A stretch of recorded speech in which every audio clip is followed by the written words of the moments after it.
Hi, welcome to Forbes Newsroom. I'm Diane Brady, and I am here with Assistant Managing Editor Steve Bertoni, who is the, I'm going to say genius behind, but certainly the guy who oversaw our latest creators list, which is brand new for us, Steve. So tell us, first of all, why? Why are we doing it? Not the genius behind, I'm the janitor behind the Forbes creator list we came out with. And really new, exciting list. And, you know, everything's always evolving. Every new platform, there's all new entrepreneurs that ride that platform, right? And as everyone knows, these creators, these folks that got their start on social media, on TikTok, on YouTube, on OnlyFans, we're selfie-made millionaires. These are selfie-made millionaires who got discovered on social media. They weren't celebrities beforehand, and now they are making the kind of money, the kind of deals, starting companies, VC firms, you name it, that were once reserved for these A-list celebrities who've been doing it for decades. Some of these folks, like the D'Amelio sisters, almost overnight, they're A-list celebrity deals for just taking selfies or dancing with selfies. And I'm fascinated by the route to success, but one of the things that's interesting is that to some extent this is the future of retail. It's so much about branding. I mean, why is it significant to be looking at this class of people that a lot of us sort of look at and go, it's a dog on TikTok? Yeah, but it is. We do have one dog and 49 people. With the dog. But their reach, their clout is so incredible. I mean, some of these folks have hundreds of millions of followers that engage and like and share, and they speak right to their audience. They're authentic, and for companies, for brands, it's a very effective and affordable way to get your product to the people you want versus highly produced commercials and billboards and product placement and agents. They just talk this authenticity. And sometimes what once took an entire crew and cast and studios and multimedia campaign is just a really dynamic person with a smartphone, and they can reach more people than you could with a giant budget, creative ad list. I mean, copywriters, the whole deal. Just give it to an influential teenager with a phone that has millions, if not hundreds of millions of followers, and you're selling. Well, yeah, it's true, because we've got the technology to do, Hollywood quality movies, so it makes sense that we could now do it ourselves. And hey, Billie Eilish can produce a record in her bedroom. I guess these guys can too. But tell me a little more. Like, one of the first questions I would have is, why would, say, a Kardashian not be on the list?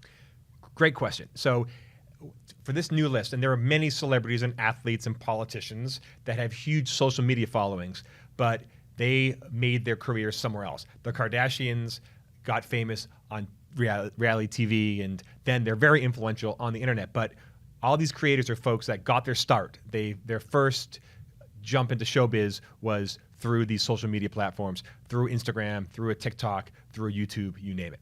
Are there particular platforms that are more potent than others, or that, obviously TikTok has sort of dominated the conversation. Did you find any sort of trend with regard to the platforms where the most successful people were really making their mark? Well, good question. So let's talk about success first. So I'm really excited about the list that our team made because it's very quantitative. It's not just, we like this person's popular. Right. Editor's choice. Editor's choice, yes. We really crunched the numbers, and we looked very hard at their earnings in 2001. That was half the weight, because we figure, our job is to take a snapshot of the marketplace. And if these very smart, sophisticated brands are paying these folks a ton of money, that's a big deal. Secondly, we're measuring their clout and their basically engagement score. So not only the amount of followers they have, but do followers engage? Do they comment? Do they like? Do they share? That shows that the person is not just popular, but influential. And third, we created a special Forbes entrepreneur score, basically rating how entrepreneurial, how business savvy they are. Is that their involvement in their own brand? What constitutes entrepreneurial? You read my mind. So it's one thing, let's just say, if I was a famous, this is quite a hypothetical, if I was a famous influencer and a famous coffee company paid me to drink their coffee, that's great. That's a great living. Endorse. That's an endorsement. That's like that's the low end.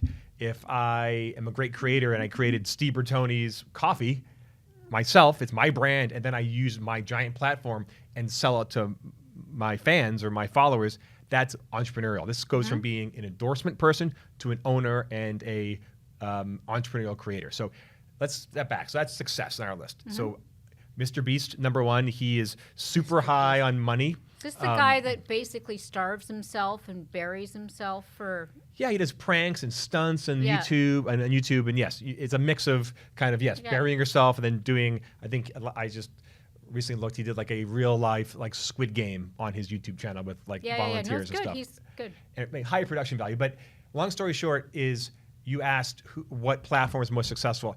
Money wise, people on YouTube make the most money. One is that's the most established social media platform. They make so much money on pre-roll ads, so it's just made for that. So those folks have the subscribers, and the model pays out more. And then it just depends success. It depends on who you want to get to. TikTok's more Gen Z, younger folks, and I think Instagram is obviously always been visually storytelling, but maybe skews older. And then some people, as we call the adult creators on OnlyFans and more adult risque equal porn. Is that porn? Adult? Okay, or not porn. It may be just not 18 risque. or not safe for work. As we say. They're maybe not doing porn, but parental guidance suggested. You wouldn't want to be opening them on your work computers. Let's say. But we had one creator, Bad Baby, and she made, I think, almost $50 million last year on OnlyFans. And this is the one who got her start on Dr. Phil, Catch Outside, that girl. Yes, exactly. She had like 5 minutes of fame, became a meme, turned 18, and decided to harness OnlyFans, and she's made a very lucrative career so far. So one other question, given the speed at which these folks have blown up, as you say, any thoughts as to the sustainability, since this is a new field? One of the questions that people would obviously have, are these the 50 fads for like circa 2022, and next year could be a completely different list? I know that's maybe a bit too soothsayer, but do you get the sense that there's staying power and that these folks are investing for the long term? It's very tricky, because when you're a creator, you're at the fate. Your fate depends on two very fickle things. One being these mysterious algorithms that feed your content to the viewers, and no one knows how that works. And at Forbes, we know sometimes we have big traffic, sometimes we have less traffic, depending on what the platforms do. So they have no control on, if you're a D'Amelio sister, if they're getting fed to millions of people, that's great. But if someone else gets fed or they go below, that's going to hurt their so influence. The platforms. Huge and then secondly, this is online media. The audience is very fickle. Trends happen. There's always the new meme, the new trend. So they're at the mercy of those too. So it's very tricky. And a lot of these influencers, that's why you see them creating their own brands, not just getting endorsements, because it's a way to diversify. It's a way to have control over your marketability and your life. I mean, just take again, our colleague Alex Sternlick, who was the brain of this list, and she did a great feature on the D'Amelio sisters. Yep.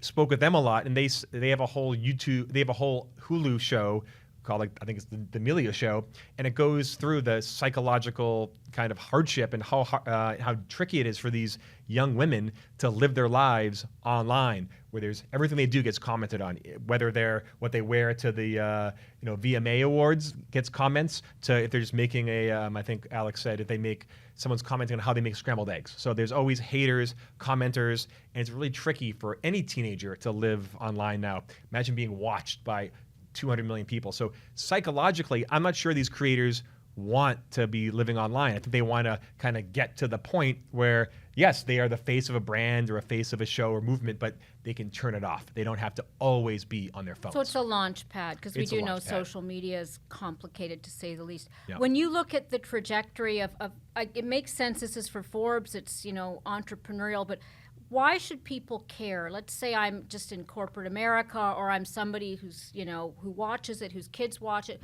Why is it significant to pay attention to the creator economy? Why should you pay attention to the creators? That's a great question. The creators and the social media platforms, they've created a detour on how to get to celebrity and showbiz fortune. Back in the day, these kind of deals they're getting, we're saying people earning $50 million a year. We're talking about these creators that are launching their own brands, that are starting VC companies. That used to be reserved for A-list celebs in Hollywood. Highly managed, Highly talent managed, agent, studio. There's that, but these are folks that had huge achievements, right? Like you're an A-list, blockbuster movie star, or you're a Hall of Fame athlete, or you're a rock star, pop star that's filling 100,000 seat stadiums. So that kind of stuff usually took decades. You start up as playing in a pub, and then you're playing in an opening band, then you get a hit, or you're doing bit parts in commercials, and then you become an A-list star. That takes decades. And now some of these folks are getting that kind of deal flow, that kind of money in a year. And a lot of them are famous for being famous. They haven't, won 5 Super Bowls. They haven't, won 5 Oscars. Is there a motif to their talent, though? I know the D'Amelios are, they dance. Is there something that you've noticed in the 50 or 49 people plus dog on the list that is resonating, connecting with people that you think tells us something about the zeitgeist? Yeah, I mean, not about the zeitgeist in general, but I mean, these folks, again, they do have talent. They're not just taking selfies. Right. Their biggest talent is, for some reason, they have charisma, they have charm, and they really connect authentically with people. Yeah. So you said what the lesson is. The lesson is that there's a new detour to stardom. And if you are a brand, if you're in the entertainment world, you can't ignore this shift, because it's changing how people consume, how they consume their content, and how they buy and spend. And so it's very interesting. So whether you're in showbiz, whether you're in entertaining, whether you're in advertising, marketing, you have to watch this space, because the money show is a signal that this is a big deal. And follow the money, and obviously more to come. Start of a big new franchise. If you follow the money, you'll find the Forbes Top 50 Creators. Excellent. Thanks very much, Steve. Thanks for having me, Diane.